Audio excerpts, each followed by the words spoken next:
right, hello and welcome to the evening presentation for WBECS. As folks are signing in, give me just a moment and then we'll get started officially. Great, all right, folks are dialing in. So good evening and good afternoon or good morning, depending on where you're dialed in from. We're thrilled to have you join us today for the WBECS Full Summit presentation called Refocusing Coaching to End the Glass Ceiling. It's gonna be presented by Nancy Parsons and I'll introduce her in just a moment. In the meantime, we've got a little bit of housekeeping. Today's session is going to last for 90 minutes. We'll use the Q&A box to interact with us and ask any questions that you have for Nancy.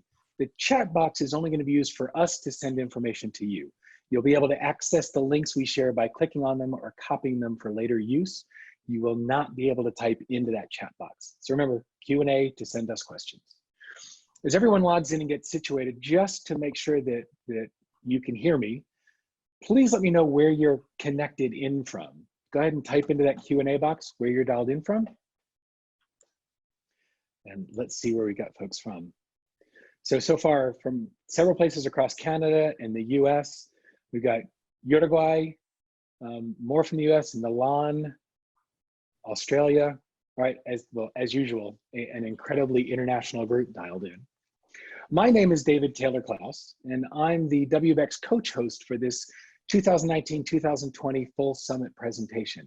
I'll be hosting again Nancy Parsons' session on refocusing coaching to end the glass ceiling.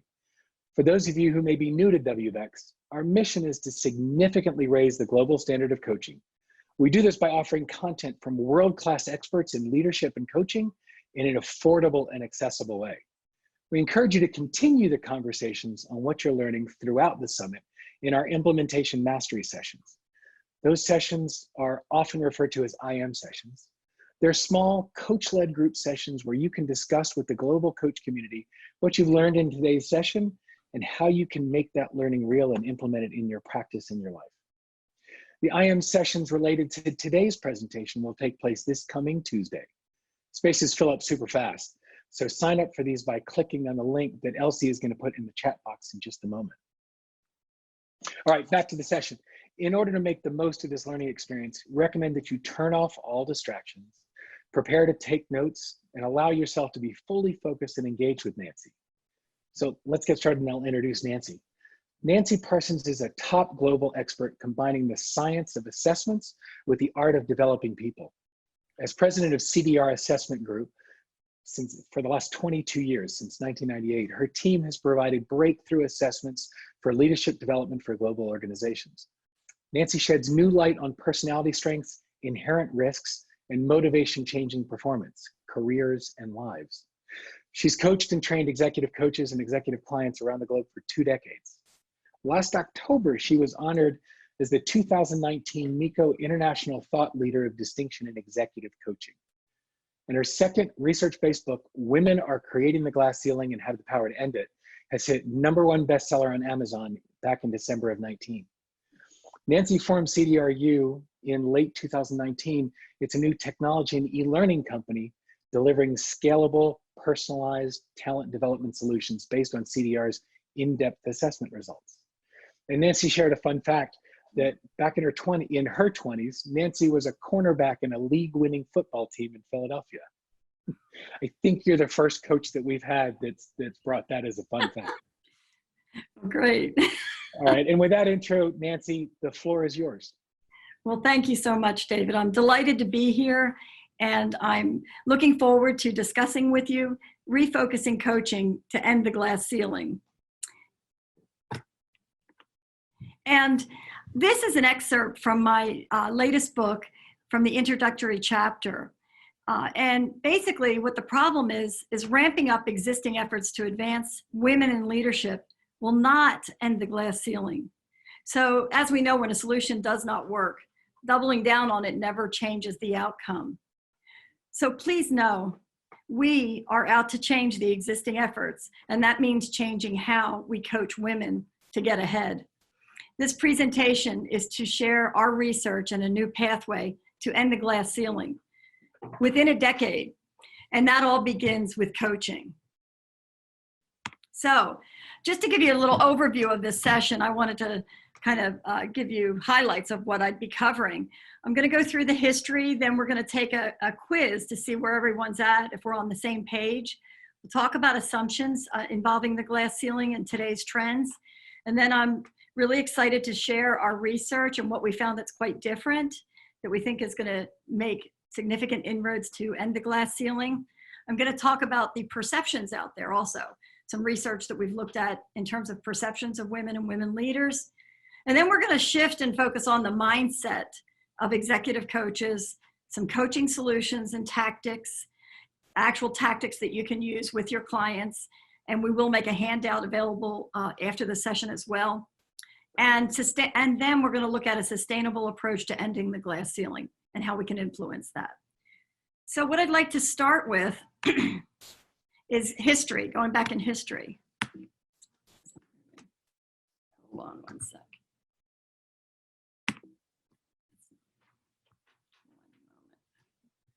Seems to have froze. There we go.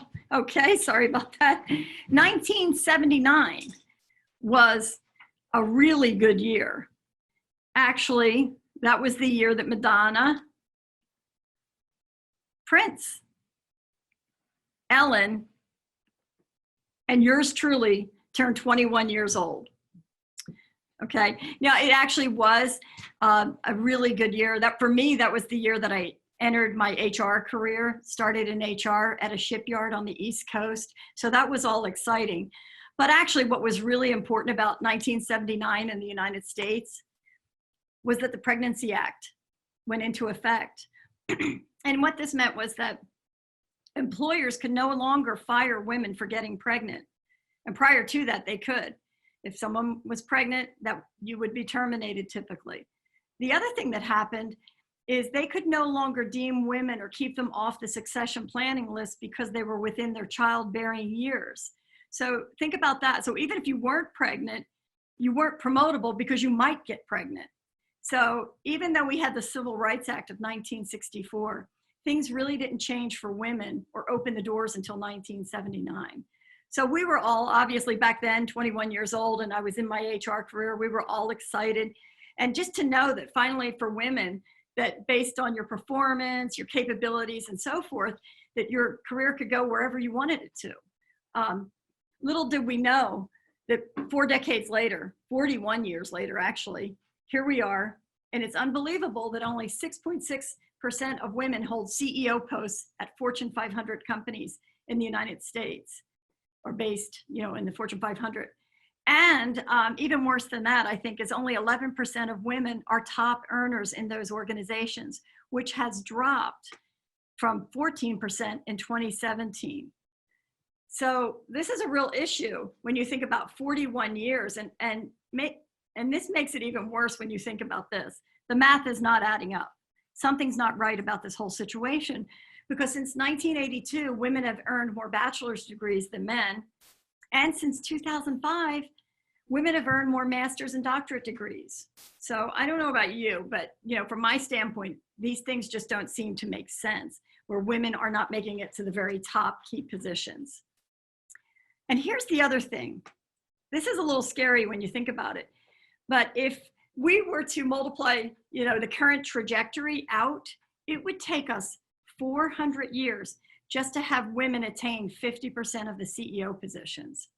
I even have granddaughters, and I'm sorry, 400 years is just, it's not acceptable. So we have to make drastic changes now.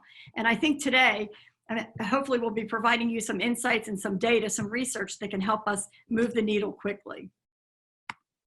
So what I'm hoping to explore with you today is, and this first one sometimes is a little taboo to talk about it, but I'm going to talk about it, is, are there leader gender differences? So we're going to explore that in detail. And if there are differences, what are they? And what are the real root causes of the glass ceiling? And then the next question that occurred to me too is, well, how is it that some women have made it, but many more have not? So we ought to look at what's going on there. And then, of course, for us, which is most important, because obviously in my business, executive coaching is pivotal to what we do. How is that effective coaching a key part of the solution?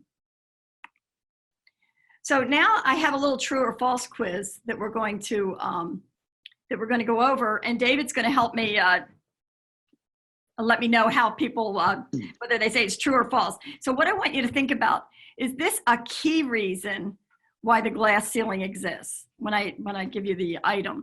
So here we go. Is this a key reason? Women are just not as ambitious or driven as men.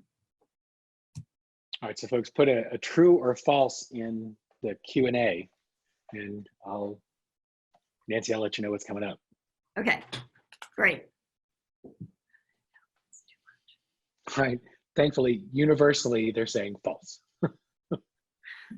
Just checking, I don't see a single true. Good, that's the easy one. That's an easy one, you're right. That's true, that's false. Okay, so let's move on to the next one. Men in leadership generally perform better than women in leadership. Okay, so switching to number 2, a true or false for men in leadership generally perform better than women in leadership. All right, so far, good run. It's all false. Correct, okay, these are easy. We're just warming up though, okay? Okay. How about discrimination? All right, discrimination being a key reason for the glass ceiling exists today. All right, it's flipped. Get a flood of true. Okay, well, I am going to say that actually we see that as false. So we're going to get to that. We're going to show in the data how we see that as false, not a key reason. It is a reason, but not the key reason or paramount reason. Okay, so bear with me. Bear with me. All right. How about this one? Women are judged more harshly than men. All right, folks.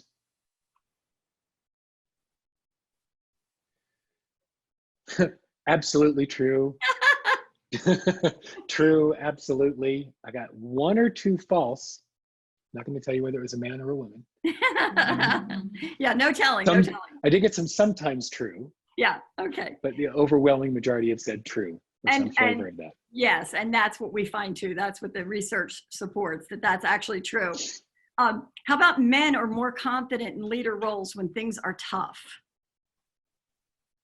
Ooh, let's see what the mix is here. All right, some folks are pretty straightforward. Not sure. And then a mix of true and false, leaning pretty sizably towards false. Perception is true. Okay. Yeah, so about 75% say 75. false. Okay. Well, that's actually true. Our data supports that that's true. So we will look at that.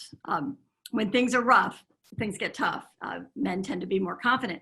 And last, on that line, I will say too, women lack courage. I'm sorry.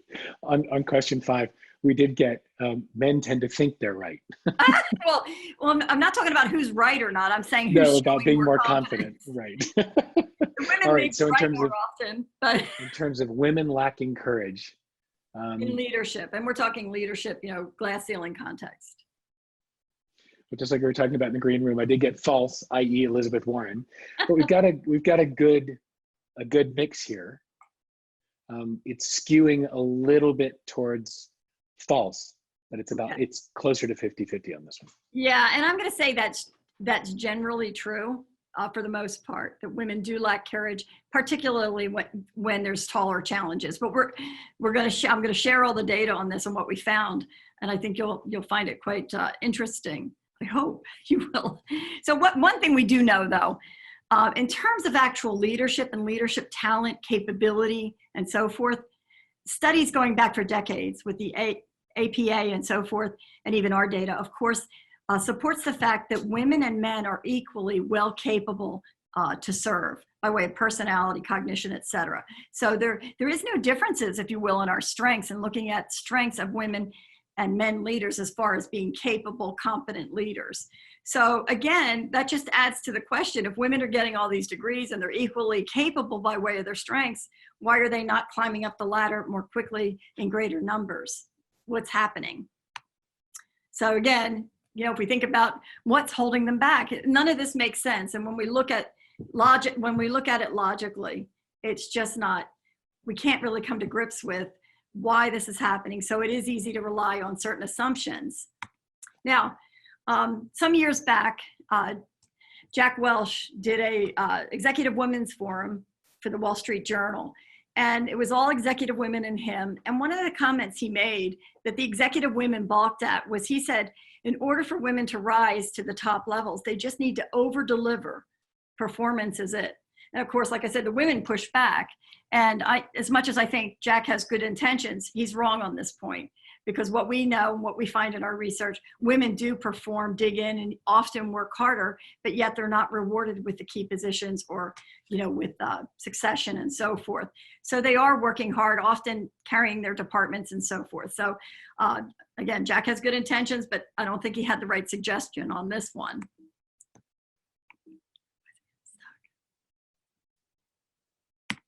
Okay. Some more assumptions, and this came from the Feminist Majority Foundation. And in response to the glass ceiling, their key assumptions are that it's job segregation, keep those women out, good old boy systems and barriers, sex discrimination, sexual harassment, and the lack of enforcement of anti-discrimination laws. And here's the thing, are these factors? Absolutely. But are they the key reason that women are being held back? I contend no. Our research says no, these are not the major reasons. Now, keep in mind, my early background, I was in HR. I worked at, as I mentioned, a shipyard. I worked at a coal mine. I worked in pipeline operations. I think anytime there are violations, we need to get on it immediately and stamp it out. So those things certainly are troublesome, and we need to keep eliminating these issues from the workplace. But I think when we're talking about coaching our aspiring women leaders, if we focus on these things too much, it can become non-productive and even too cynical. So it's just a caution. Is it there? Yes, but it's not the elephant in the room, if you will, on what's going on. Some other common advice, which is good advice, obviously that's why we're here and that's why we're in our profession, is find a mentor or coach to help you. So women need to do this. This is what women are being told. Build a network. There's all kinds of great networks out there, and it's wonderful to see and engage in those. Go to leadership training, get the MBA or master's degree, et cetera, learn better negotiating skills, et cetera, and implement diversity initiatives. These are all great, and we need to continue these and ramp them up in different ways. But the problem is the glass ceiling remains firm. So all those actions and investments and time and energy, we're still not making the inroads with acceleration in the way that we need to. So just moving to executive men's perceptions too, because they do matter, obviously. They're the gatekeepers for the key jobs. And I do think, we see today executives, most men executives, endorse women in leadership initiatives and diversity initiatives. And there's many executives who are on those committees, or they appoint executives to head that up. But I think the problem is they still have trouble dealing with it like we all do. I think we all have some assumptions out there that makes it so nebulous and hard to really make significant changes. And they are men, so they're not looking through the lens of a woman, so that makes it different. The other thing that I think that happens, that has happened in the past, at least in my career, remember my career goes back many years, what we've seen sometimes, or even to this day, sometimes the men in the C-suite, for example, might promote a woman, not necessarily based on her qualifications, but to check a box. And that can create, so we call it can be sometimes tokenism. And I've seen that not work well. So what we want to promote is highly capable women and men moving into the right positions. But anyway, so that's just an issue to how do we get their attention? And in this presentation, I'm going to give you some data that we need to share with those men executives so they get it, because it's very tough for them to deal with. And I'm going to help you make the business case as well. And here's the other thing. Prior to my second book, we had the Me Too movement happen. And obviously this is from the Lean In organization, Lean In Institute. And they're saying now that the number of men managers has tripled who are uncomfortable in mentoring women. So this is a problem. So rather than moving towards and trying to help more women move into senior roles and give them advice and work with them, they're moving away and feeling uncomfortable. They're afraid of a charge or there's an issue. And actually, I have a client in Silicon Valley who's he's a millennial, and he's got a department of about 400 technical people in one of the top firms. And half of his group, they're women, and that's unheard of out in Silicon Valley. So the diversity department came to him and wanted him to talk about or be interviewed about how he's been successful at hiring and promoting so many women. He declined to participate. He said to me he was afraid of what he did might not be what they wanted to hear. And he told me his formula. He said, all I do is I look for the best people, I hire the best people, I give them resources, and I hold them accountable. He said, the only other thing that I do that's different, he says, is that at meetings, I make sure that every woman on the team speaks up. I don't allow the men to dominate the airtime, and I call to make sure that everyone participates. So that's his little way of being successful, and it's worked really well. The other thing that he commented on, though, that relates to the Me Too movement, and here he is, he's 37 years old, for goodness sakes, really bright. He says, but I won't meet with a woman in my office now because I'm afraid somebody could file a charge. And I thought, gosh, that's really a sad state of affairs. Years ago, my role always depended on working with male counterparts. Where I was working, there really weren't any other women. We do need to start building the trust. This is going to take coaches from both ends, working with women and working with men, and when we get to it, working with data as well. So that's kind of an issue. Then we had, of course, the Cavanaugh hearings in 2018, which kind of made matters a little bit worse, with the allegations and back and forth. And I think what we hear now from clients and men executives, they feel like they're walking on eggs a little bit. So one of the things that I hope to accomplish through this research and through effective coaching and so forth is so that we stop doing kind of the blame game thing and pointing fingers, and so that people, men and women, can start to build trusting relationships and work more productively together and openly together. Because this is not going to help women if they start putting more and more walls. We've already got a ceiling. We don't need more walls put in front of us. So this is important. And I want to bring up a study, a recent study. I think it's 2019 McKinsey study, and they studied a number of things on gender and women in leadership, and much of it was very good, obviously. But one thing they did was they shared some examples of microaggressions that women talked about. So there were narrative stories about women who had suffered from microaggressions. I want to give you two examples. The first one was a young woman who said she was being mistreated because the men in the department or company thought she was younger than she was. I read that a couple of times and I'm like, well, I don't personally see that as a microaggression. And there could be a myriad of reasons why they thought she was younger. Maybe they didn't know her very well. Maybe she was a little shy. Maybe she was new to the department. Could be many reasons. And actually, at my age, if they said that would be a really nice thing. But we're all different stages in life. But no, seriously. So I just think that is being and I'm just giving, this is my take.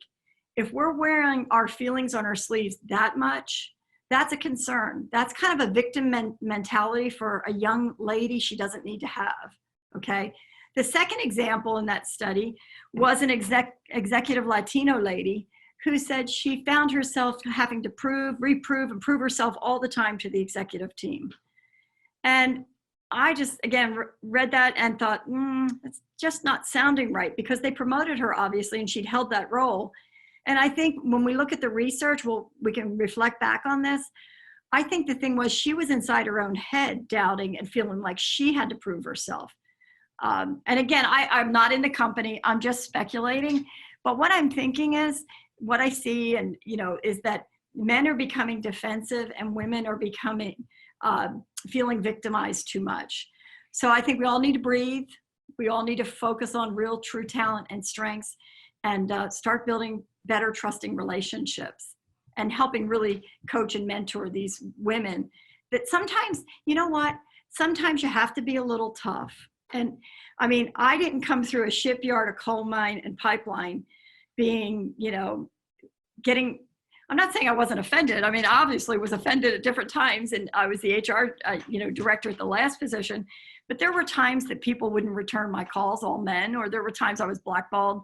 One time I was invited to a corporate directors, HR directors meeting from the vice president. The only problem was I received the invitation 3 weeks after the meeting was held. I was the only woman. So these are awful. These are things, and I don't think it's, I mean, obviously they were direct and overt, but we do need to toughen up a little bit. Now, I'm not saying that women should accept harassment, discrimination, overt discrimination, or anything of that nature, or disrespect. But I don't think we should read into things and overthink things sometimes that maybe aren't as serious as that we have in our head. Okay, so now let's just take a break, and Dilbert can help us out with this perception issue.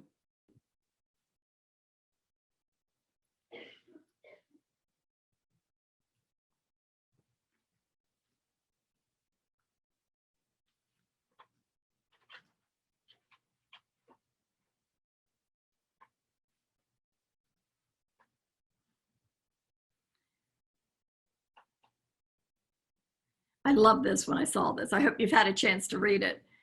At the end, of course, is it my imagination or was she flirting with me? I can't tell. The poor gal just wants to have lunch with a colleague.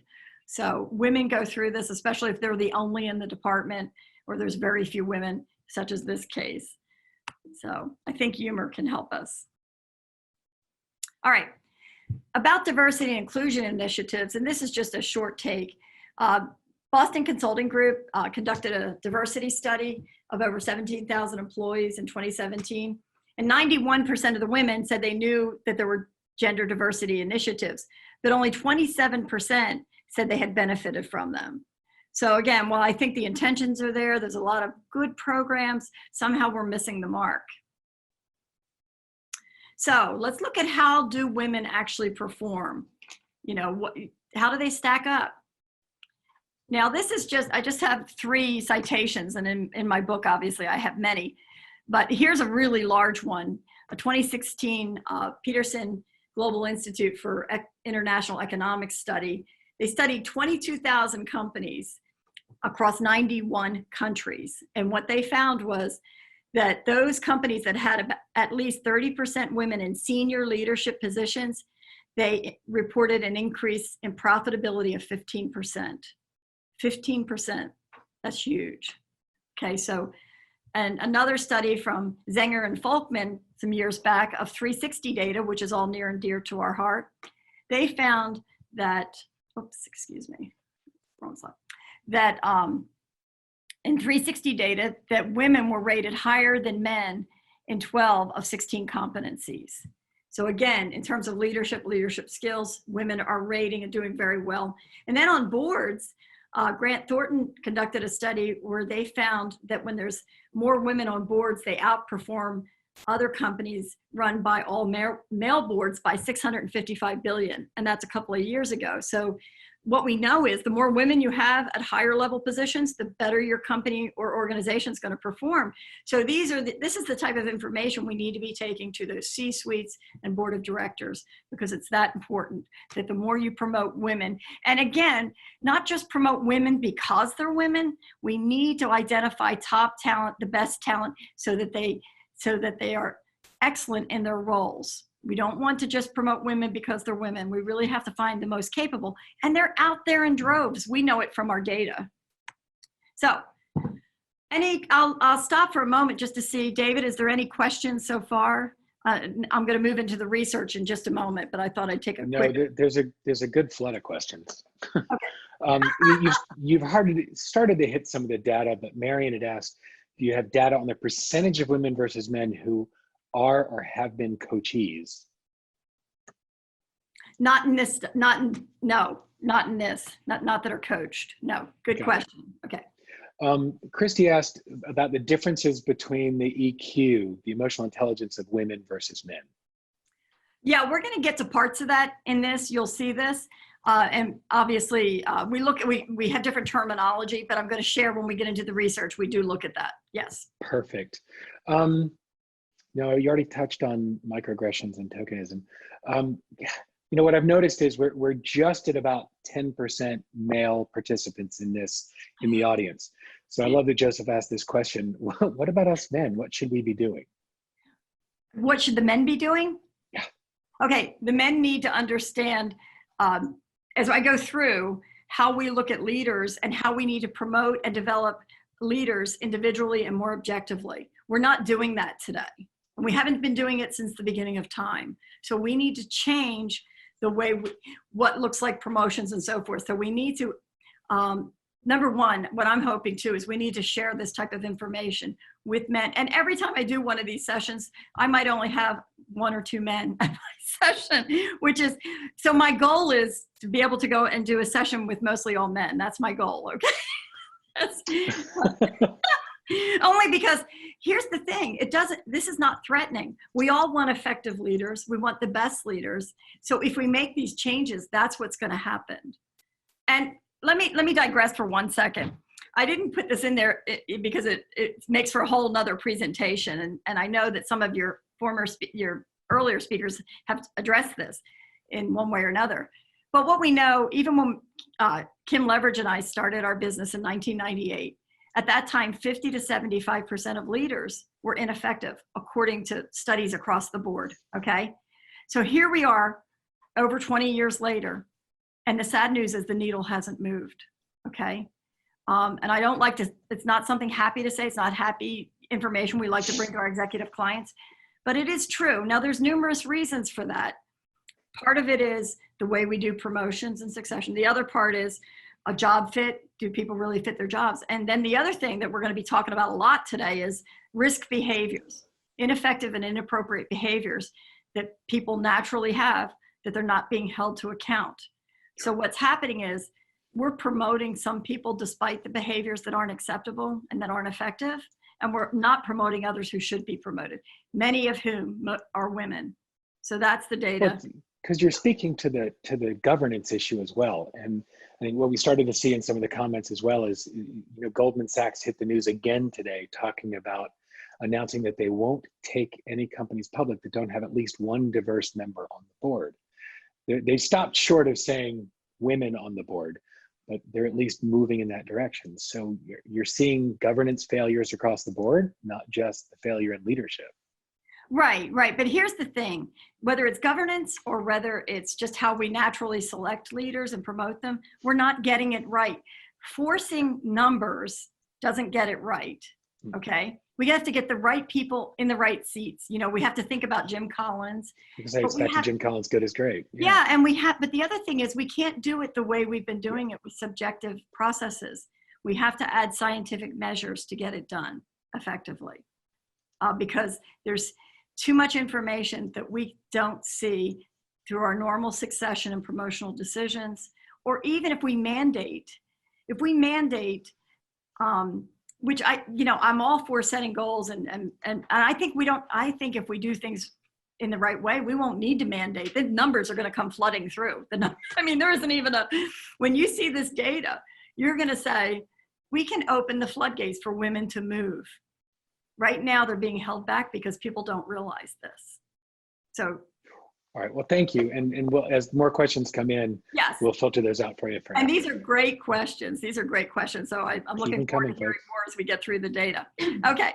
So our research, we were actually researching 360 data and comparing it to our personality data, which is our character and risk assessment, and also our motivational data, but that wasn't part of this study in particular. But what happened was, I'm going to go through what happened, but what we found was there was a real difference or an eye-opening information within the risk assessment data. So we're going to take a look at that.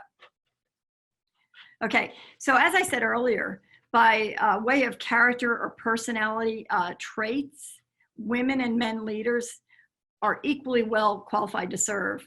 And in fact, both we measure leadership energy. So someone needs at least, a mid-range or above.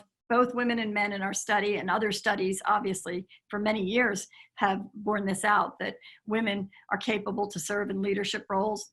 The adjustment confidence is decent on normal times. The interpersonal sensitivity, relationship building, team building, and the emotional intelligence, if you will, in developing others and so forth, higher for women. We see it, close to 60. With men, it's about 39 percentile, 40 percentile. The men in the research tend to be, which is pretty typical, a little more innovative or strategic slightly. The women a little more operational or process driven. So, but in all, both solid leaders. So these are great numbers, but the women are more interpersonally, relationship building skills are better, as well as building teams. Now, so that was all well and fine, and but then we saw personality risk factor differences. We're also going to look at perceptions, and we're also then going to look at the profiles of executive women and CEO women. So the risk factor measure, and there are others on the market that are similar. So, you know, this is ours, but obviously some of you may be using something else, and that's fine. But what we measure are inherent personality-based risks. They're also called, we could have called our report ineffective coping strategies. It's how people respond under stress, or derailers. And these risks that we measure 11 risks, and they most often result in ineffective or inappropriate behaviors, or behaviors that undermine someone's success. Now, in terms of background, in our assessment, these personality traits are part of who we are. They're based on normal personality. It's not a clinical population. It's working adults in industry. The good news is everyone has risks, right? Everyone listening to this call, I have risks. You can just ask my team. They can, we all have risks. And they're developed from the time we're infants on up. So because it's how we cope with difficult situations or conflict, or if we're not feeling very good, then we react in certain ways. Now keep in mind, once you're working adult or you're in a leadership role, for example, they show up under stress and pressure. When there's adversity, conflict, somebody's pushing your buttons. When you're struggling in a job role. So what we see is a lot of risks showing pretty frequently, because many leaders are not always in the role that fits them the best. So it causes problems for them. They show when relationships are strained, or there's a dysfunctional work environment, or if you're tired. If you're really just tired or not feeling well, they can show up. And then the one I like to talk to managers about or leaders about is once the honeymoon's over. So it's that person you hired 2 or 3 months ago, all of a sudden it's a different person. Well, now you're getting to see the risks, which you didn't see on the interview. So that can be interesting. Okay, so we measure 11 different scales on this. So keep in mind, so your character assessment traits, your personality traits are going to be your strengths, your gifts, your unique talents, and we measure it very deeply. I just showed you the high-level scales. Then the risks are just those other traits that show up that don't serve us or other people very well. So I'm going to quickly run through definitions on these 11 just so you can wrap your head around it, and then you can think about, well, if you're using an assessment, is it similar or something like that? But at least so you know what we're measuring, the constructs. First one is false advocate. Think of passive aggressive type behaviors, passive resistance. I like to call it covert disagreement. This is when someone's like shaking their head yes, but inside their head they're thinking that idea is terrible. That's just awful. But they won't say that. They nod their head yes, so they seem to be in agreement. So it's like a false agreement. And interestingly, in the DSM-5, the American Psychiatric Association eliminated passive aggressive behavior from the taxonomy. It had been in the DSM-3 and 4. And the reason they gave for eliminating passive aggressive behavior, just so you know, I just find this interesting, is because it was too prevalent in society. Now that doesn't mean it's not dysfunctional or difficult, but anyway, we still measure false advocate. Two things too, if you're coaching a false advocate, it's helping them not to go quiet in the moment, maybe ask questions. And secondly, what false advocates tell me is they now have, many of them have learned to say, let me think about it and I'll get back to you, rather than saying yes or acting like they're in compliance. Worrier, this is what I call like the hand wringer. This is the person who has a fear of failure, fear of making a mistake, and they tend to overanalyze, overwork issues. They often cause their teams to do too much busy work just to increase their confidence or their comfort level with decisions. They slow walk decisions. They can, and actually we find a high incidence of these in our federal government in the United States, as well as within the academia, because they often feel comfortable and more of a little bit of a bureaucracy where they can study, commission another study and yet another study. So the big problem though can be for the worrier is that they hold back because they want to make sure they're 100% right. So they may not speak up. They go inside their heads and they analyze too much. So they have a hard time moving forward. because of that fear issue. Again, we have, I'm going to talk more about the worrier in just a bit. Cynic, these are people who are doubting, negative, pessimistic, skeptical, kind of shoot down new ideas and innovation. They may use sarcasm. So we work with them to limit their questions and try to be more supportive and give their new ideas a chance. Often comes with a high scientific or innovative profile because they just have a very curious, investigative mind, but it can be very off-putting for their staff. Also, rule breakers are just that. They're impulsive, they can be reckless, push the limits, prankish, enjoy going beyond the limits. And it varies, we've measured, we've looked at incarcerated felons to energy traders. Some of their risks are pretty similar, you'd be surprised. But rule breakers tend to be, they just love the thrill of the chase. So for them, it's helping them think through the consequences and slow down, before they act, to try to think before they act. I also encourage rule breakers not to drink alcohol at company functions and that sort of thing, so that they don't, for the inhibitions they have, they don't lose them. Anyway, perfectionists, these are people who on the risk. So they might be a perfectionist by way of a strength, for example, but then under the risk scenario, they double down. They really become controlling. They want it their way. They're very detailed micromanagers. And actually, this is a tough one to coach, and I'd love to hear from some of you who have had a lot of success. I have found of the C-suite, those who have derailed the most have had this risk and they can't let go. And it ends up hurting them because they really can't work on strategy and so forth, and they have their hands too deep in the organization. Next is egotist. We are all familiar with egotists. Egotists, obviously, that's that narcissistic type behavior. People who are proud of themselves and think they're smarter, faster, quicker, brighter than everyone else. They can be stubborn, pushy. Now, here's the thing. It's the lay of the land in coaching. 70% of leaders, roughly, are egotists, have at least an elevation or high risk. So they're these full of confidence overdone. So how do we push back? And look, in politics, I won't even go there, but nearly everyone, if not everyone, in politics, it doesn't matter where you're at, they all have a risk factor in egotist. We see it all, routinely. And by the way, on most of these, if you're interested, in my LinkedIn blog, I do have articles on coaching these particular risks. If I don't cover the risk, we're going to drill into a couple of these risks. But if you do have interest, I do enjoy. I work with coaches all the time, obviously, and so we have free complimentary information if you want it. Pleaser is next, and these people tend to be kind of sycophants. They're yes people to the boss, good soldiers. They will never go against the boss in a meeting, even if they know they're right, so they hold back. And pleasers often get overlooked for promotions because they're not viewed as courageous. So it's really important to work on their ability to be assertive, and they, because they're often executive administrators or administrative assistants because they jump through hoops for people. One thing I do tell pleasers, though, is don't work for an egotist if you can avoid it, because that sometimes, depending on the emotional intelligence or interpersonal sensitivity, that could be difficult, okay? Hyper Moody is next, and that's uneven temperament, losing your cool, getting excited, getting angry. So it's emotional volatility potentially, or moody broodiness. It also can be energy. Like a lot of artists, they get really excited and passionate and they get into a project and then they're depleted like an hour or two later, or they lose it, or they go for many hours. So it's that up and down. The problem too with hyper moody, it does depend. Sometimes people internalize it depending on how outgoing or extroverted they are. Others internalize it. But what happens often with the hyper moodies, it triggers the other risks to go off. So that can be, and keep in mind, saying that, most people have several risks.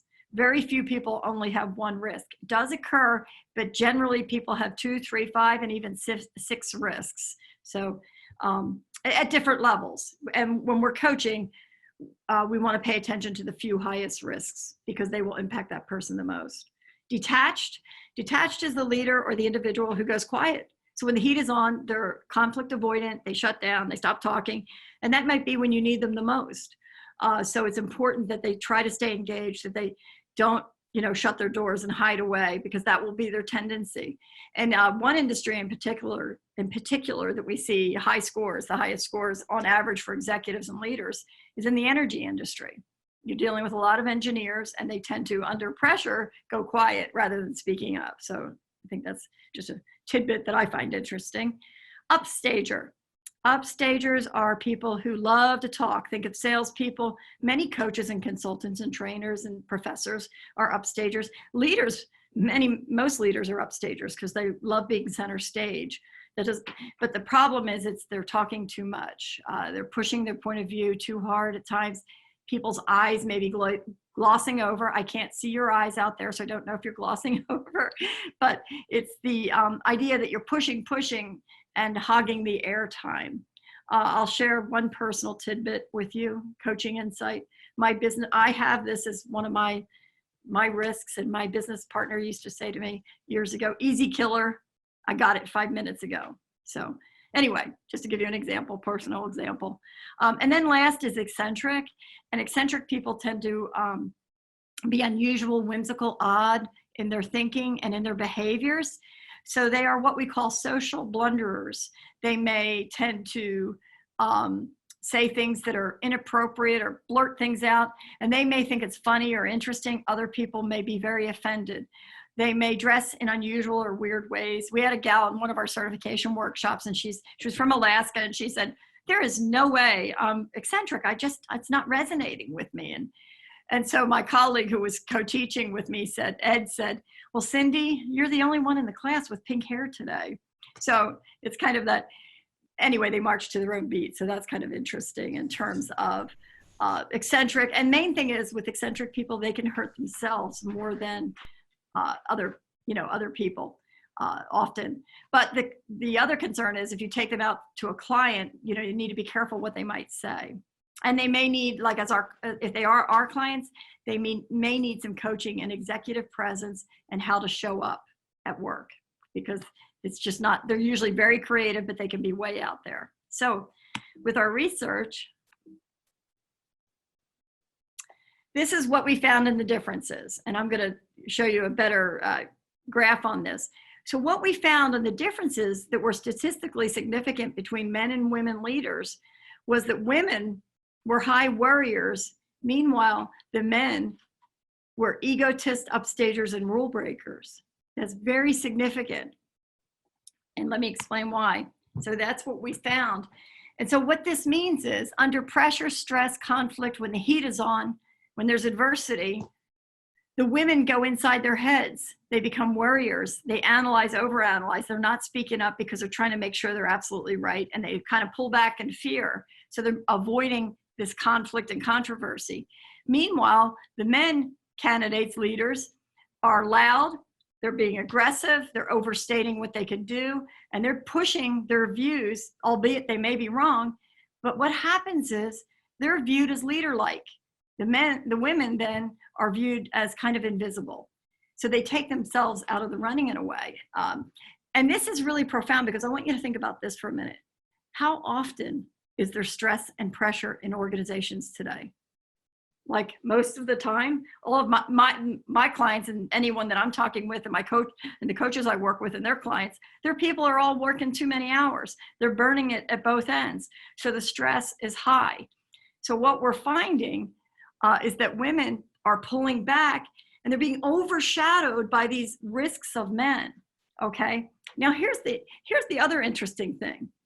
That doesn't mean these men are better leaders. And in fact, many of them aren't, and many of them shouldn't be in the leadership posts, right?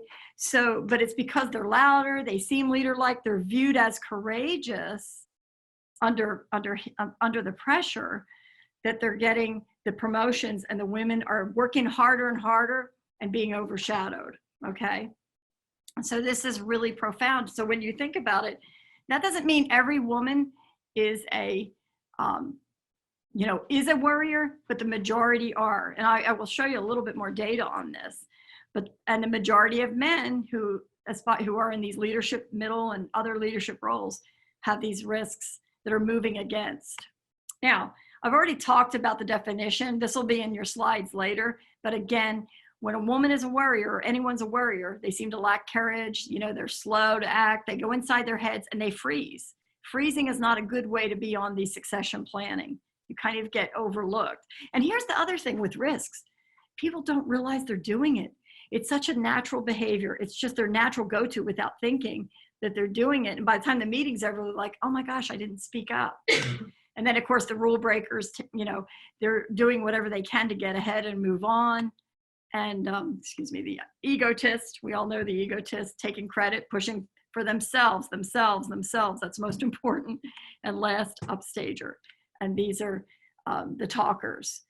So this is how women are being overshadowed. Even though they might be the best leader in the group, they're often not viewed that way and they're not getting the promotions. So if we look at how these traits hang together, I mentioned, the worrying women, we call it moving away. They have a moving away from conflict profile. And so that's not viewed as leader-like when someone resorts to that, when you withdraw, when you fade away. And it's tolerated less for a woman than it is a man, okay? Understand that. But the egotist, rule breaker, upstager, they're the noisy ones in the room. They're the ones bragging and saying they've got it, even though maybe they don't have it at all. I can't tell you too how many women, the women will say, no, I don't want the promotion. I'm not ready. I'm only like 70% ready. And we've seen these studies where the man might only be 20% ready and he says, I'm good to go. So this is what's happening. So again, the bottom line is women are actually, for the most part, pulling themselves out of the running for promotions and upward mobility. Nobody's doing it to them. For the most part, they're doing it to themselves. But the great news is this can change. And the ideal way to help it change quickly is through coaching. So I want to quickly look at how do CEO women and executive women's profiles stack up to this? Do they look like the larger study group? And the answer is no. They actually tend to have risks that more align with the men's risks. So the small percentage of women that are rising to the top, tend to have more aggressive behaviors under stress and adversity. Now, the CEO women, I'll show you a better slide on this. The CEO women's risks were exactly the same as the men's study group. They were egotists, upstagers, and rule breakers, knew how to get around things, make it happen and go and not stop and not look back, very bold, very brash, all those things.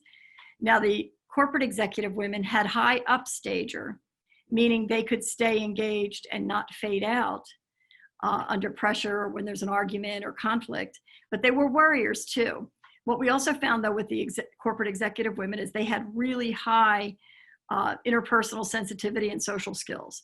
They networked, engaged, built relationships, and that also helped them as well, bolster them.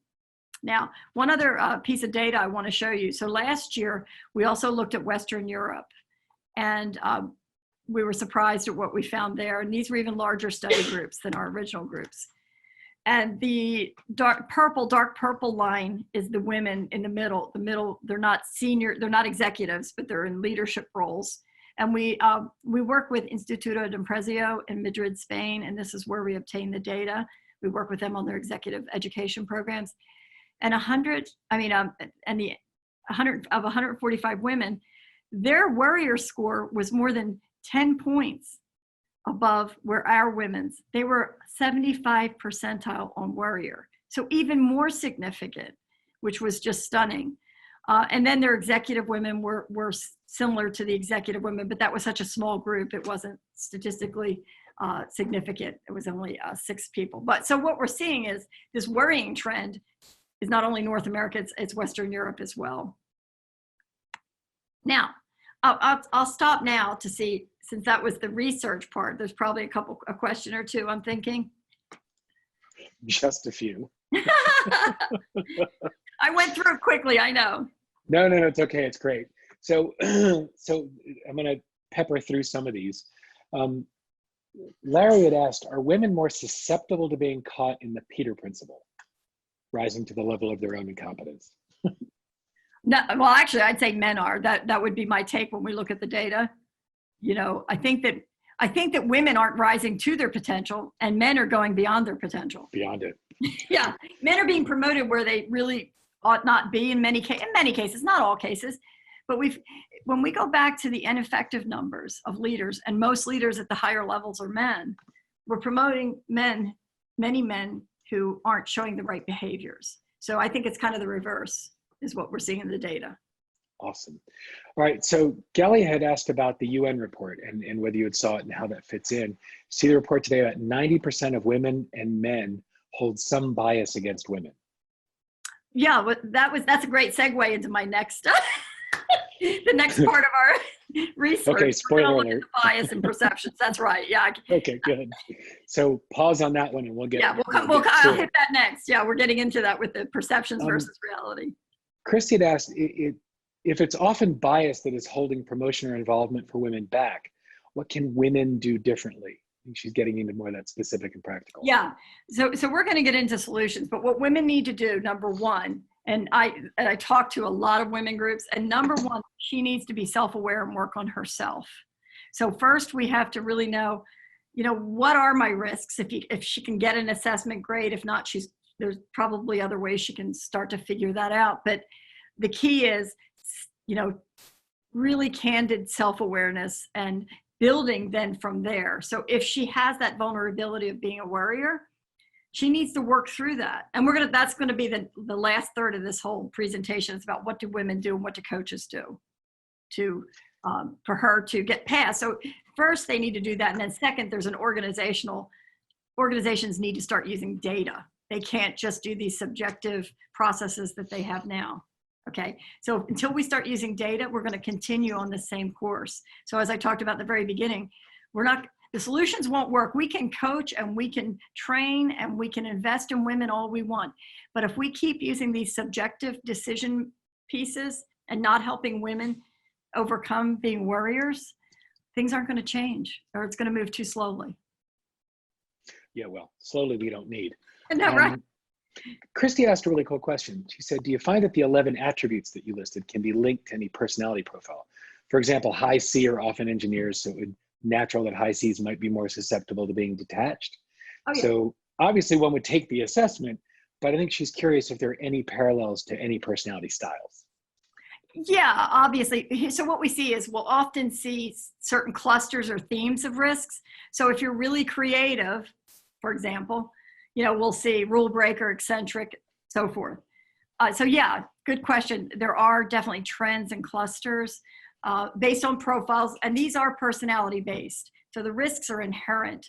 One of the things I didn't mention, I don't think, is you can't wish them away or train them away, but you can develop tactics and methods and skills so that you can overcome those so they don't, derail your career or hurt you in the tough moments. Awesome. Well, let me stay on the theme of those 11 attributes because Esther had asked, what criteria did you use to come up with those 11 risk management rubrics, or risk assessment rubrics? And are there innate differences or are they nurtured differences imposed by society? So okay. It's a two-part question. Yes. So we went back, we started in 1998. We used research that was previously done between, the early research of the DSM-3 and 4, and then paralleled into Hogan data. In the early years of their early HDS. And then we bought rights to use that data and then developed our own, assessment. So it's all well researched. My business partner, she's obviously an IO psychologist and she was a researcher in that field. So, so that's where that actually started. I'm sorry, the second part of the question was, are these innate differences or nurtured differences imposed by society? They're innate, but it's both. It's kind of they become innate because were developed from the time we're infants on up. So it depends on our socialization, our family, our early childhood situation. So let me give you an example. So if you're in a family that when there's fighting, that you go and hide in your room anytime there's, aggressive behaviors, if a child tends to move away from aggression routinely, they become detached, or maybe they become a false advocate, or maybe a worrier. They move away. Now, I was raised, as I mentioned, in Philadelphia. So my family's one of debates. We're Philadelphia Eagles fan. So we tend to have more aggressive behaviors. We go into the battle versus backing off. And then what happens is, but over time, now the other thing that's really that's very interesting about the risks though, while there are common themes, clusters or themes, sometimes you can have something totally different that doesn't even make sense. And I can give you, again, a personal example. I mentioned I'm an upstager, and you can see that on this through the webinar. But on the other hand, my other highest risk is detached. And you wouldn't guess that. I said engineers, people like that. My husband knows it because when I go quiet, something's wrong. It's not a frequency thing sometimes. Sometimes it's frequent, other times it's intense. It's an intensity about the risk. But they are innate. We don't even think about them, and we're doing these things. So the coaching helps, because the coaching is going to help, number one, self-awareness, and then coming up with how does that manifest? How's it showing up? How's that impacting me? So it all ties together. But what I'm saying is, largely in most organizations, these risks are running amok, and people are not being held accountable, and it's a problem. They're unconscious to them. So yeah, and it's not by intent. It's not to say, I'm not at all saying people, are meaning ill intent. It's just natural behavior, natural tendencies. But many of these are unproductive, and we need to, because we have risks, these are not excuses for bad behaviors. We still have to foster trust and dignity, and we have to hold people accountable for that. Still responsible for their behavior. Yeah, but they don't realize it sometimes that they're going there, and it creates problems. Olga had asked something specifically about the worrier side. Do women actually worry more, or just men don't admit they worry as much under stress? Women worry more. Women worry more. Women, yes, women, our data supports women worry more. Now, men in Europe worry more than men in North America. So it can vary a little bit, but all in all, women worry more under the risk factors. All right, so do things change? Does it matter when women work in a company mostly led by women versus companies mostly led by men? Well, what'll change is if you're happier and more comfortable, your risks don't show. Remember I said, if you're working towards your strengths and your motivation, what you love, if you're really happy and content, your risks can't show up at the same time. So the best way to minimize your risks is be happy, be relaxed, and your risks aren't showing. But you're right. So if you're working, say, with a lot of women and it's a great environment or whatever, if you're in a great team environment, you're not going to see the risks as much. But when there's a lot of pressure and a lot of conflict and, all these other things, aggression or competition, then the risks are showing all the time. And communications breaks down. I work with large groups of leaders who are all false advocates. They don't say what they really mean. And so what's happening is communication breaks down. So we work them through that after we go through work on individual coaching, then you go with the group, then you go back to individuals and help them in terms of the coaching. It down. All right, well, in the interest of time, since we're about three past the hour, go ahead back into the presentation, and we've got more questions after. Okay, let me get back to Brad Pitt. It's a good place to start. I want to talk, and the other question was about perceptions and risks. The perceptions and the UN study, obviously. So what is perception? What is reality? And I like to think of online dating. You think you're getting Brad and you get the blue-haired fellow.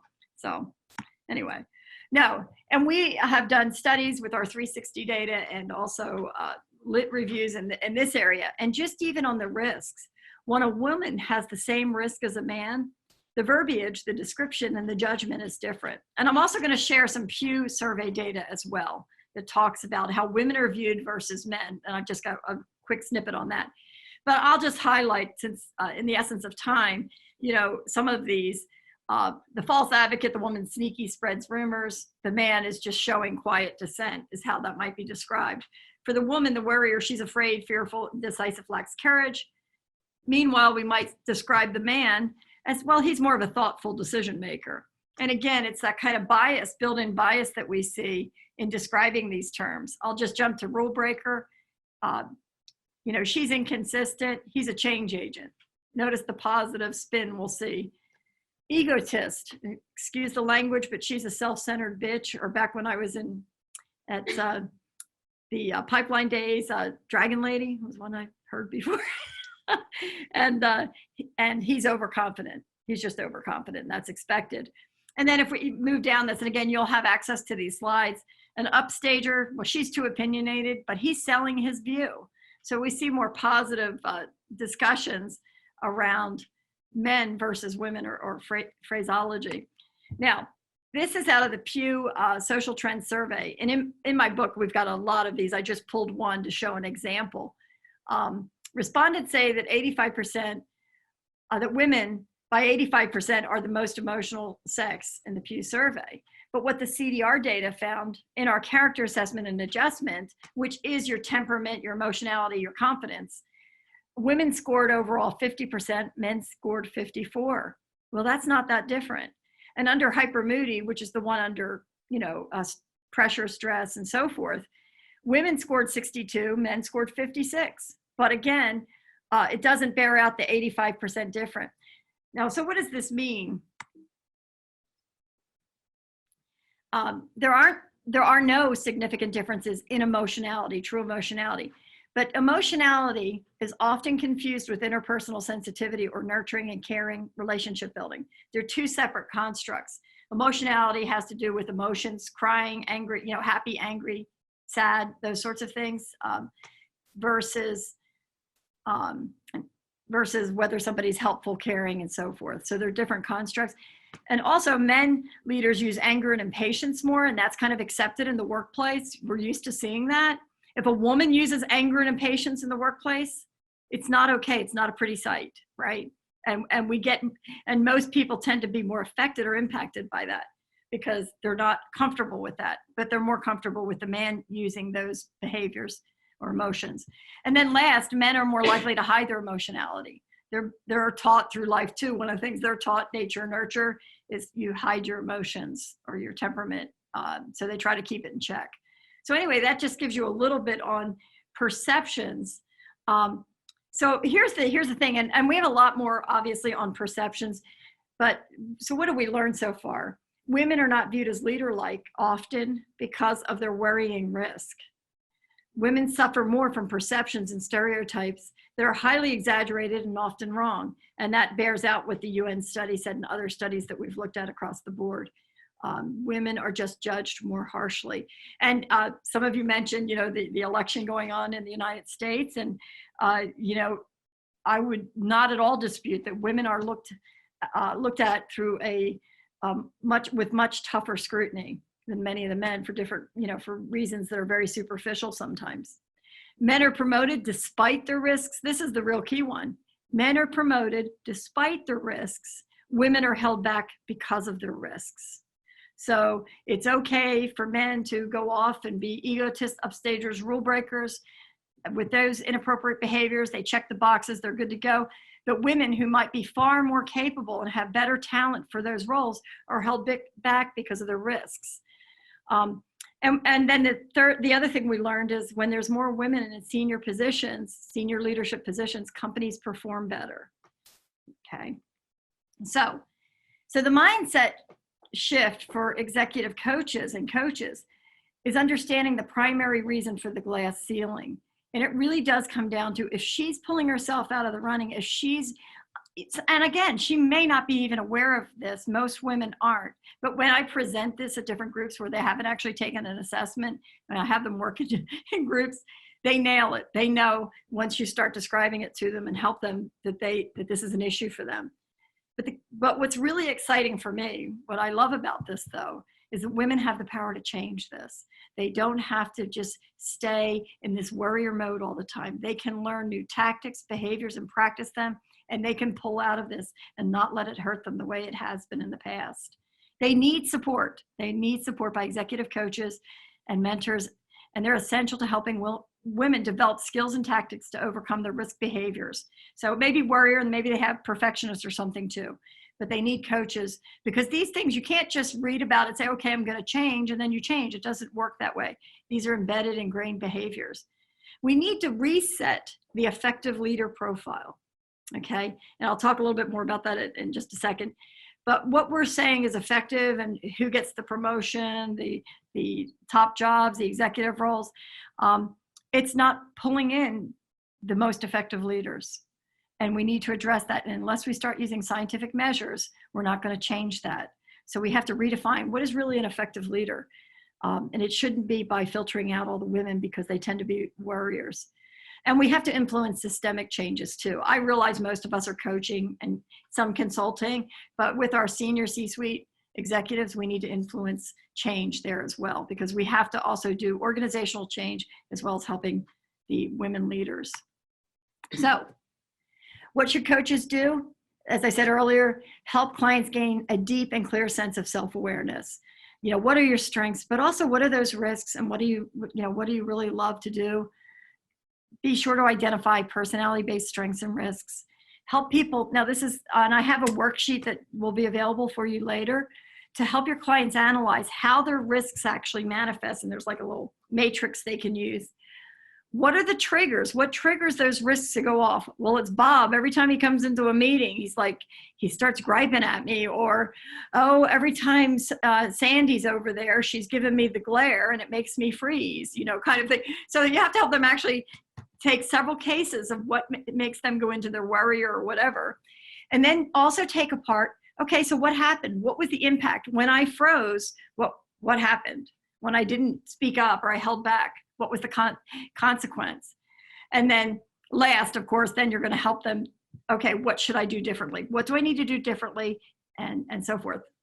And then again, help them learn ways to prevent this reaction from interfering with her success. What you want to do, if you can, I look at it like baseball. Okay, it's football, I like baseball too. It's increase their batting average. They're not going to be, if they're a worrier, there's times they're going to worry. You can't make it go away totally, and that's okay. But on the important times, when they're in those meetings that matter, when they're trying to get ahead and so forth, they need to be more conscious, and they need to have a plan and tactics that they've practiced and feel more comfortable with. Share this research with men and women executives. You're going to have the handouts. Please share it, because you know it's going to take our community. It's going to take all of us pulling together to make the glass ceiling go away.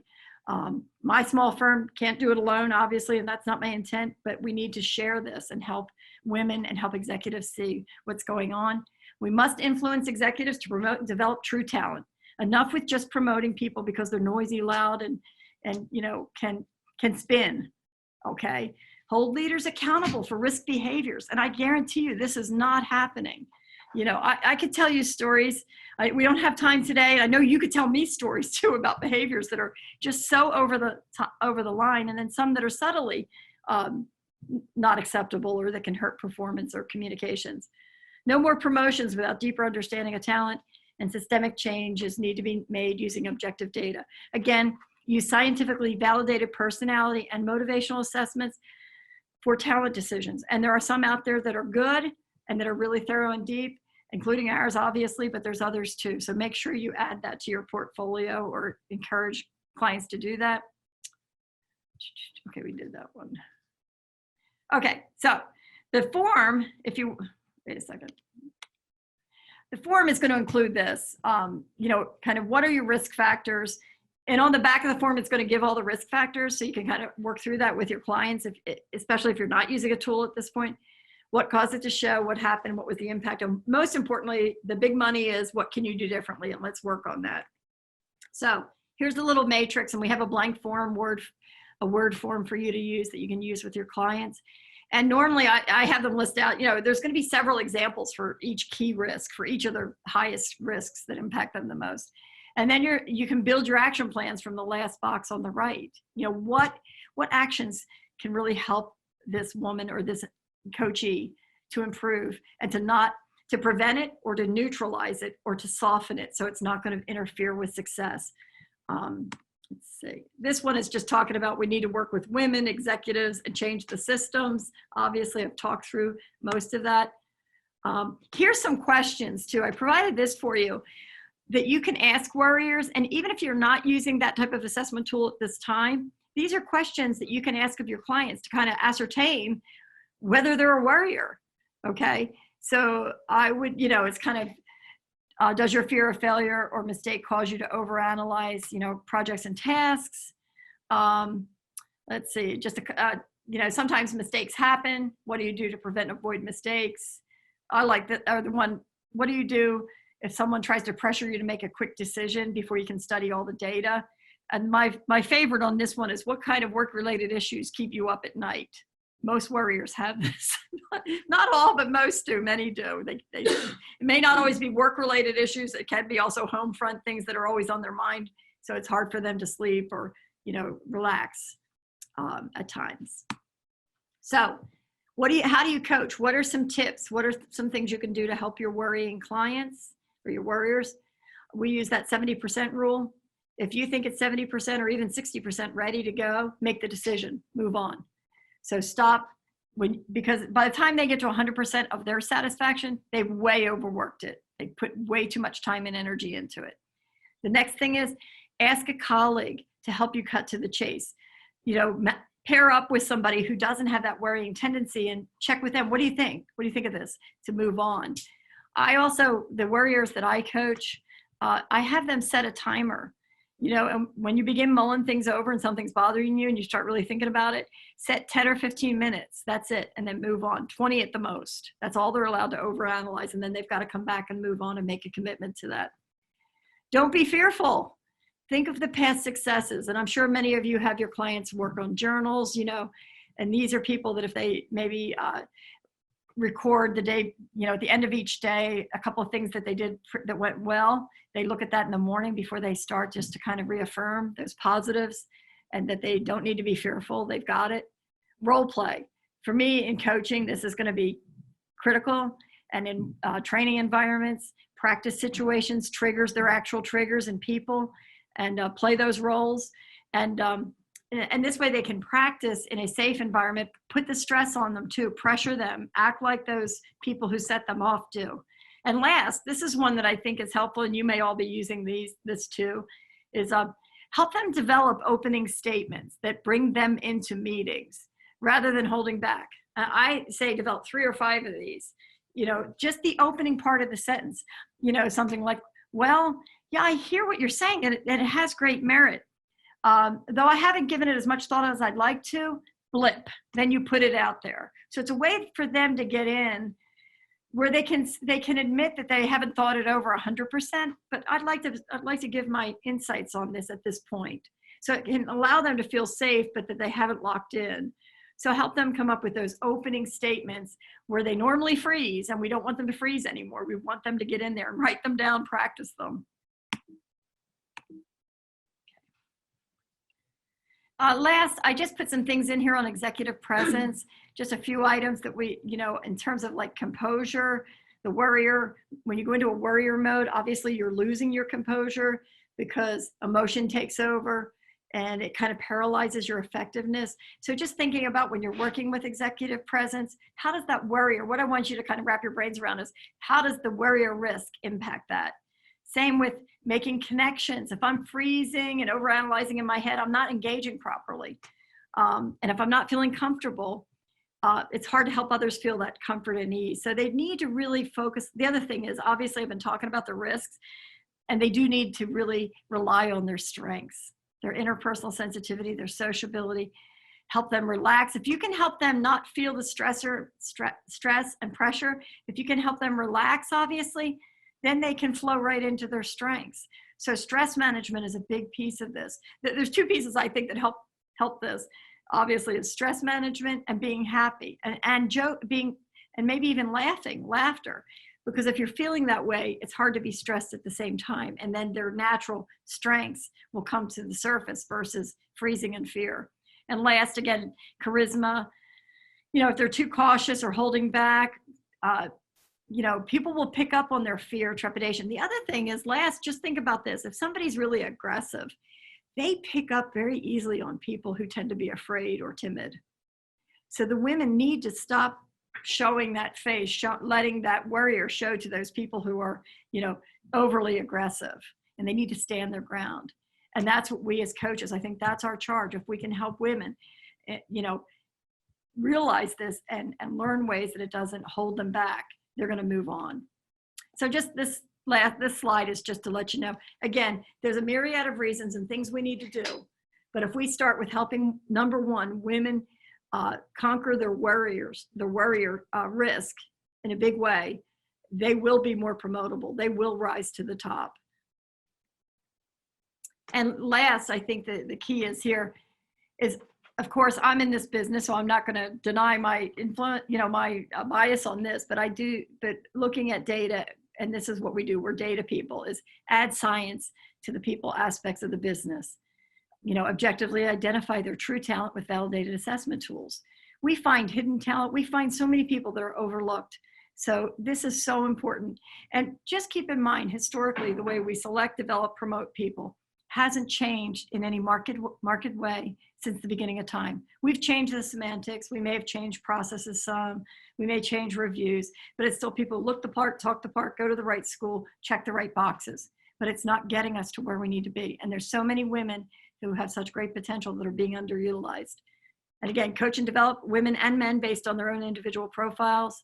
Be truthful. This is the other thing about us. Our motto has always been, be truthful, no sugarcoating, be direct with people, and don't overlook results. If somebody doesn't have a leader profile, we're very open with them about that and helping them find their best place. Because there's nothing worse than trying to push somebody into a role that's not best for them. We want to help them find their strengths, soar with that. They're going to be happy and they're going to be more productive. Again, assessments are important for selection, development, and succession. Coach and influence for systemic change and a paradigm shift about women in leadership with these research findings and good data.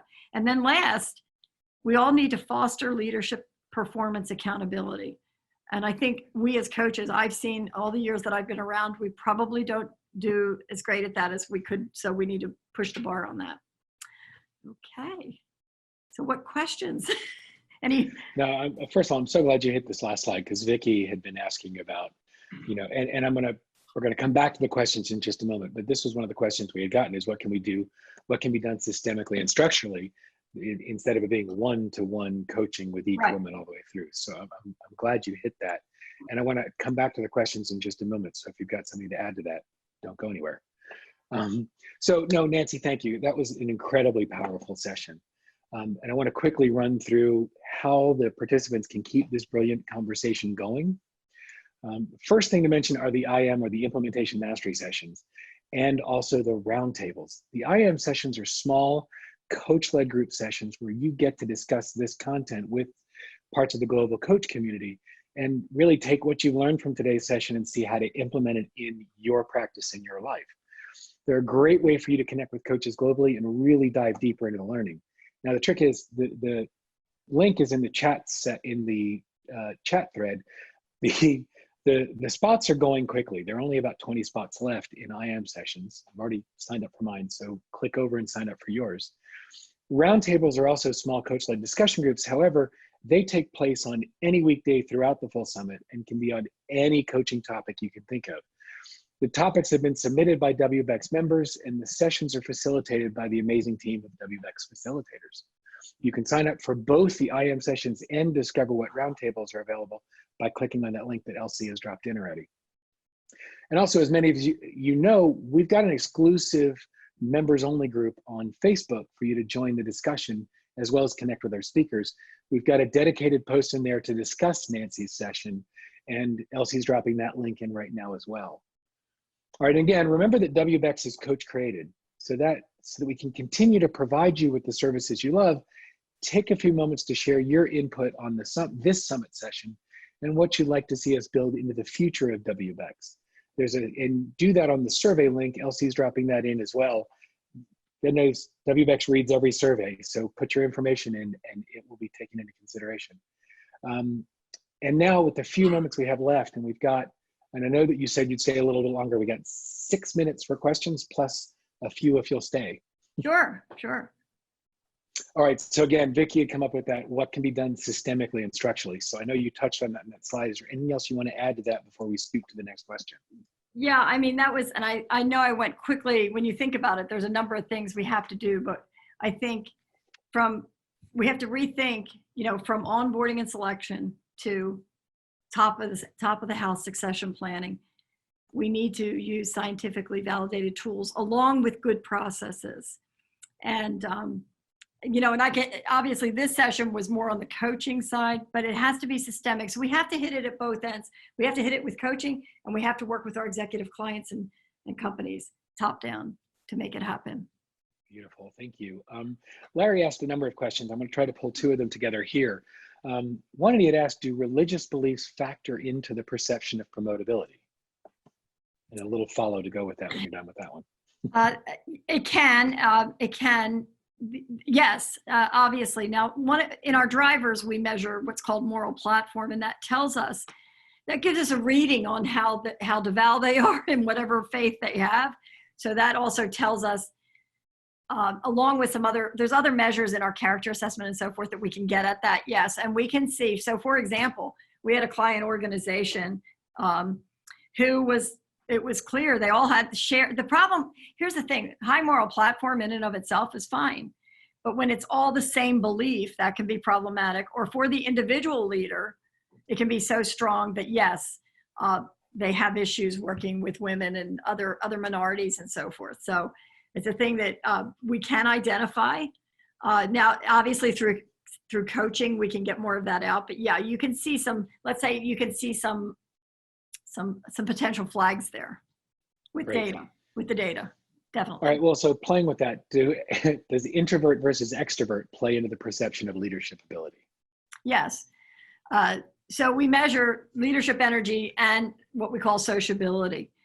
There are leaders, first of all, every leader needs to have a pulse on leadership energy, and some don't. So they're more high-level professionals, but they get promoted because of their, pedigree and their technical knowledge. So that's not okay. But if somebody's really a strong introvert, that can be difficult to be an effective leader. Now they can do it, but it depends on their specialty. For example, a CIO, if they have 30 on sociability, that's a fairly high score for them because of that profession. Those people don't talk very much.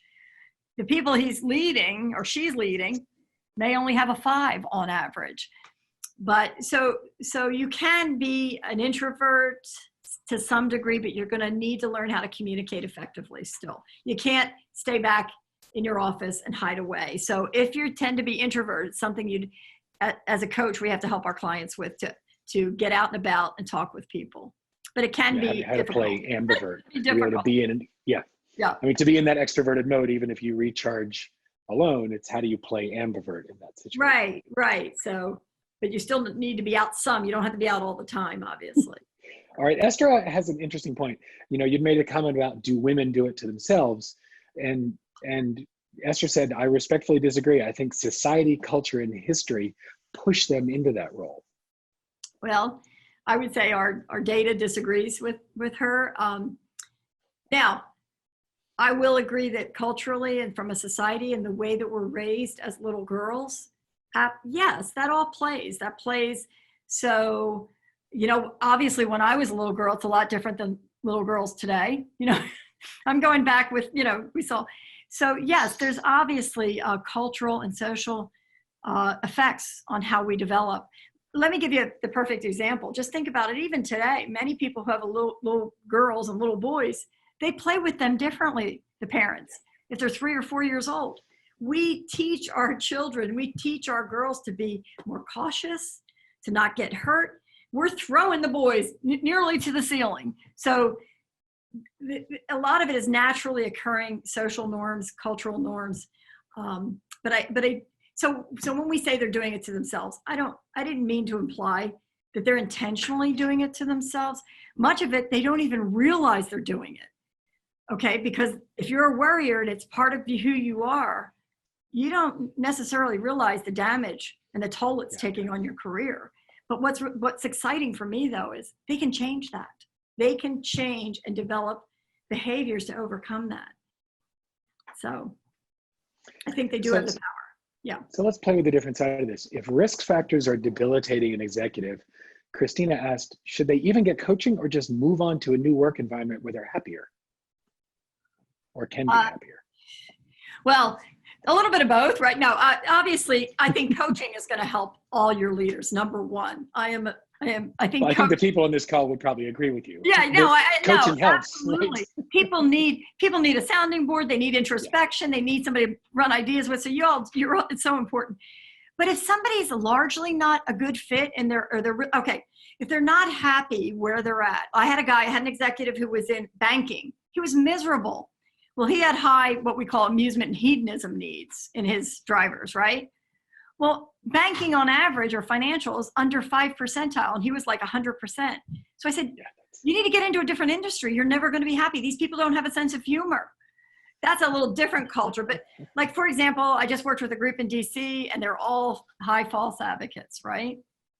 Well, that's a cultural thing. That's hard to work in. So if you're not, and you're really open and this, it may be difficult to, so you may, if you're not happy, or you feel like if your client's, swimming upstream too much, then sometimes moving might be a better choice. But they still, a cultural mismatch is a cultural mismatch. The coaching right. can't That always doesn't mean offset they don't need coaching. I would still encourage coaching, no matter whether they move or they don't move. I agree. Yeah. All right. Fadi asks, do you recommend that women take up women coaches or more male coaches? I think either. I see wonderful coaches on both sides. The main thing is it has to be the right coach that understands this and can push them and help them overcome it. So I think it's how skilled is the coach? Will they push them hard? Will they be honest with them and direct, and kind of be almost a little annoying at times to help them really grow, to get it, so I think men and women are both. I mean, we have coaches that I work with all kinds of coaches, and they're wonderful. So I can't even now. It may, I think there are profile differences though. So if you've got a really arrogant coach, and there's some out there, that might not work well with somebody, for a woman who's high interpersonal sensitivity and quite sensitive. So you want to have somebody that can relate to her. So it's more about profile match than sex for me, or gender, excuse me. Right, careful. That's a whole other presentation. I'm sorry. So Esther asked a question about, what do you think about this argument? People tend to promote others who are like them, men promote men, and perpetuate the old rather than be objective. Oh, I absolutely agree. That's part of this, all this bias, subjective decisions. And they also like to promote people like them.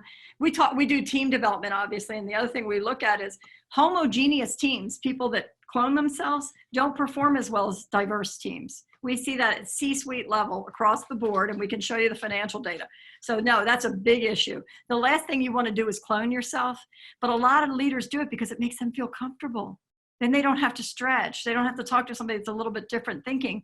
But think about everything they're losing when they have people that are all like them. There's all this out there that they're missing, all these other people. So good. That was a great observation. So, yeah. So true. So Marion has an interesting question, and hopefully we're not opening up a can of worms here. Does the innate maternal instincts of women contribute to worrying? I would say yes. I mean, it's that nature nurture argument, obviously, and probably. I mean, it's hard for us to measure, obviously, those how we're born and brought into this world, but obviously, very, very early on, I think there's just different, women often develop differently than little boys. It's, so I can't go deep in there. That's not my field. So, but we suspect that there's some impact. It's probably a little more on nurture, but there's something there too. Think about it this way. Why are siblings so different too? Right? I mean, there's a saying that every sibling has different parents because the parents have progressed in between each child. So yeah, right. So there's always a piece of nurture. True. I think most of it is nurture personally, but there's probably, what I'm saying is I think there's some predispositions we all have probably coming into this world, but then how are they developed and how are they alienated, all those other things. All right, so just a couple more questions real quick. Sue said, we hear that leaders of the future need to be inclusive, great listeners, and help others bring their best to the table. When will organizations change the measure for what they consider a great leader? Yeah, I think if we start to make these systemic changes and they start looking at real data, they need to make the changes. Because here's the point, we obviously know women are better skilled at developing, nurturing talent, giving feedback, and millennials, Gen X, Gen Z all need feedback and so forth. Well, women are better at that, yet they're not getting some of those key roles. So I think it's going to become a business critical. And I feel like that's part of our role to help our clients, companies see that. see that more clearly. And the other thing I wanted, for me, it's the whole thing about, though, it shouldn't be like this. Whether you're a woman or a man, you want the best leaders to come through to move your organization forward, because people want to be treated with respect and dignity. I don't care, what gender you are or where you're coming from. And and we're not even doing a good job at that. So we have to be able to cultivate talent, develop talent, and support talent. All right, one quick comment from Carl. Thanks for this very helpful information. You've done an awesome job at assembling the data and provided valuable interpretations and insights on it and how to coach for it. And by the way, that's reflective of the tons of comments we've gotten. And I know that they'll share that with you, that WBECS shares that information with you. But people have been really positive about it. Oh, good. The question I wanted to ask was from Esther. Women have to change. So how about men have to change their attitudes towards women? This is actually the double-sided sword. Oh, absolutely. But I think we help them change through data. The best way to do it, if we just talk, anecdotally, and we push, and a lot of what we do, while we have great intentions, men must change their understanding of women, and that these women are they have so much talent that's being overlooked. And on the other side, we also have to pay attention to men and develop men too, more in a better way. So we want to help men, but we want to help women. And as we do this with data, so many more women are going to come through. They're not going to be held back the way they have in the past. God willing. All right, last one. Okay. Mindy said, sorry if I missed it, but she wanted to figure out the risk factor on herself. Where would she go? Oh, well, I'm going to finish this with a nice softball for you. There you go. Yeah. Well, you're welcome to contact my company, CDR Assessment Group. You can, cdrassessmentgroup.com. You can also link with me on LinkedIn and send me a note. And we're happy to help you. We have a lot of different ways of helping. Not to plug, but I do have the book out that talks about all of this and more that I talked about today, that you mentioned in my intro. It's Women Are Creating the Glass Ceiling and Have the Power to End It. But it's got a lot of worksheets. It's got how to facilitate the executive teams. There's a lot in there. So not to be plugging the book, but that's its own Kindle and paperback. So and you're also going to give us that worksheet. Yes, I'm going to give them the risk worksheet. So that I appreciate. And you'll have the handouts. And on the back of the risk worksheet, which will be helpful, is all the definitions of all the risks will be there too. That's helpful, because we did have a lot of people ask to redefine false advocate and stuff. So if all the definitions are in that, that's great. And then there's coaching tips, as I say, on my blogs. I have blogs going back to 2009 or before. But you don't have to read all those, but there's some on how to coach the egotist, how to coach the cynic, the rule breaker, all those things. So it's the how to coach the rule breaker is the one all I want to say is I help coaches. That's my job. So beautiful.